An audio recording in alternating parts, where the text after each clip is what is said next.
Welcome to another episode of the Southwest Desert. Today, we're delving into the fascinating tale of Wagoner's Lost Ledge Mine, a story of incredible gold wealth hidden in the rugged Superstition Mountains of Arizona. Our story begins in the early 1890s in the dusty frontier town of Pinellas, Arizona. At this time, the American West was still a place of opportunity and adventure where fortunes could be made or lost on the turn of a shovel.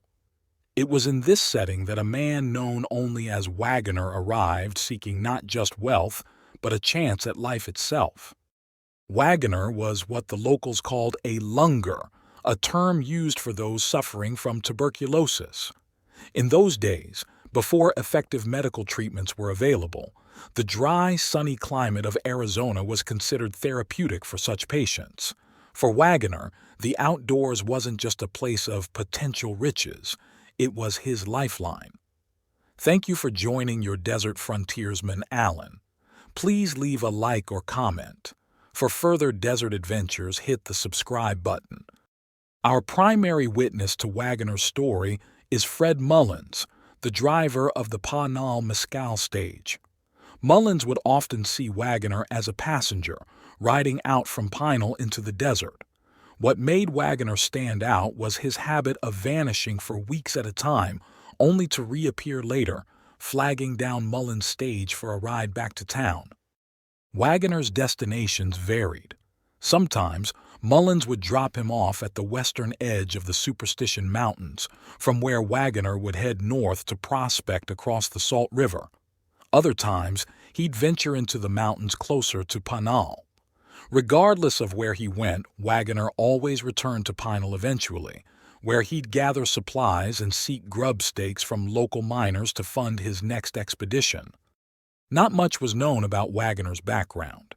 He was said to be from somewhere in the eastern United States, but beyond that, he remained an enigma.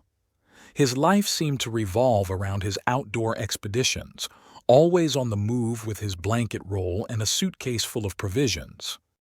The pivotal moment in our story occurs in 1894. Wagoner found himself on the north side of the Salt River, out of food and supplies. Instead of taking the long way back to Pinal around the western end of the Superstitions, he decided to take a shortcut straight across the rugged terrain. Let's retrace Wagoner's fateful journey. He began by crossing the Salt River at Mormon Flat, then hiked up the Apache Trail Road to a place called Tortilla Flat. From there, he headed southeast, following Tortilla Creek. For hours, he made his way between high cliffs and steep slopes until he reached more level ground on the east side of Tortilla Mountain. At this point, Wagoner turned due south, traversing the lower hills that separated him from LaBarge Canyon. His goal was to reach a trail that would lead him down the southern slopes of the Superstitions through Red Tank Canyon to Whitlow's Ranch, which lay near the road to Pinal. After a long day of hiking, Wagoner finally reached LaBarge Canyon. However, he soon realized he had slightly misjudged his direction. He found himself a mile or so lower and farther west than he had intended. As dusk fell, he missed the trail he had been seeking. With night closing in, making further travel difficult, Wagoner decided to make camp. He continued down LaBarge Canyon for another mile, staying in the center where the walking was easier. About 3 miles due east of a prominent landmark called Weaver's Needle, he found a spring and built a fire for the night. When dawn broke, Wagoner found himself almost directly north of another landmark called Miner's Needle. He set off again, heading down over the broken hills to the east of Miner's Needle. It was here, within an hour of starting out, that fate intervened in the form of a remarkable discovery. As Wagoner made his way across a southern slope, he stumbled upon an outcropping of rose quartz. This pinkish, glassy rock caught his eye, and he paused to examine it more closely. Using his prospector's pick, he knocked off a few pieces, and what he saw must have made his heart race. The rose quartz was studded with bright yellow gold. In that moment, all of Wagoner's dreams came true. Here was the promise of freedom from want and worry, an end to begging strangers for grub stakes. For a man in Wagoner's condition, this gold represented more than just wealth. It was the price of food, fresh air, and sunshine. It was, in essence, the price of life itself. Excitedly, Wagoner broke off a few pounds of the gold-laden rock and placed it in his suitcase. Then, with his precious cargo, he continued on his way to Panal.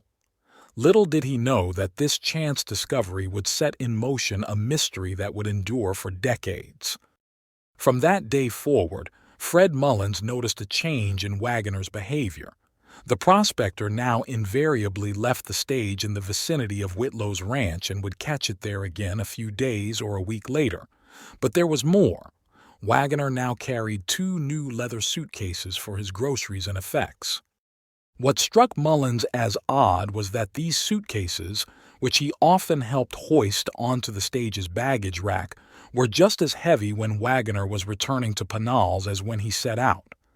This was unusual for a prospector, who typically would have used up his supplies during his time in the wilderness. Around this time, rumors began to circulate in Panal. People whispered that Wagoner was consistently cashing in large amounts of free gold that had obviously been separated by hand from crushed quartz rock. The secret of Wagoner's success was beginning to attract attention. Mullins started to notice another curious development.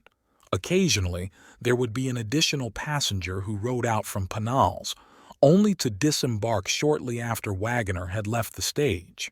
At first, Mullins thought that Wagoner had simply found a promising prospect and was trying to keep it hidden from his previous grubstakers, who seemed to be attempting to trail him.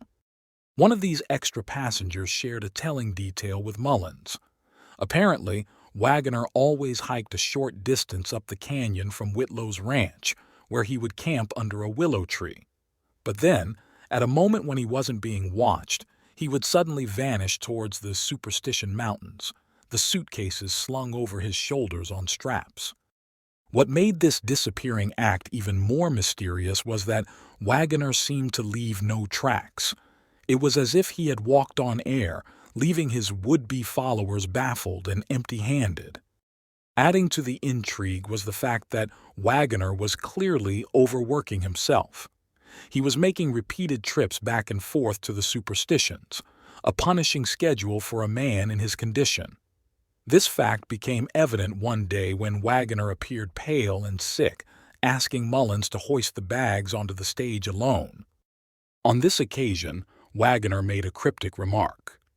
He said he had finished a certain job now, implying that his frequent trips might be coming to an end.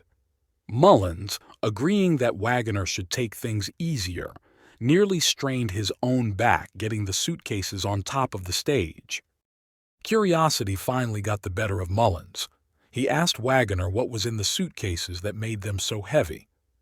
Wagoner's response was simple and startling. "Look and see. This is my last trip anyway." When Mullins opened one of the bags, he was amazed to find it stuffed with hand-picked gold ore of the highest grade, true bonanza rock.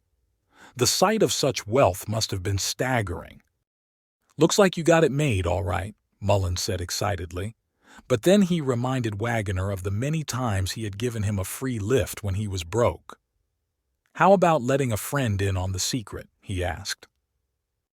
Perhaps feeling generous due to his newfound wealth, or perhaps out of gratitude for Mullins' past kindness, Wagoner agreed to tell the whole story of his accidental discovery. He explained how he had been returning to the site and wiping out his tracks with a piece of sacking that he dragged along behind him. But Wagoner didn't stop at just telling the story. He went a step further and made Mullins a detailed map. This map showed the way back up Red Tank Canyon into Upper LaBarge Canyon and around a Picacho Butte. Wagoner explained that he had always covered the rose quartz outcropping with rocks and bushes when he left it. Moreover, on this last visit, Wagoner had taken an additional step to mark the location. He had planted a circle of trees around the site, intending them to grow into a permanent marker should he ever want to return. It seemed that despite his current plans to leave, Wagoner was hedging his bets for the future. With his story told and his map given, Wagoner shared his plans.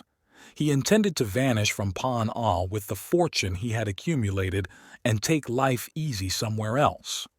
True to his word, Wagoner disappeared, never to be seen in again. Fred Mullins, now in possession of the tantalizing map, tried to use it to locate Wagoner's bonanza. However, despite his efforts, he could never quite find the right place.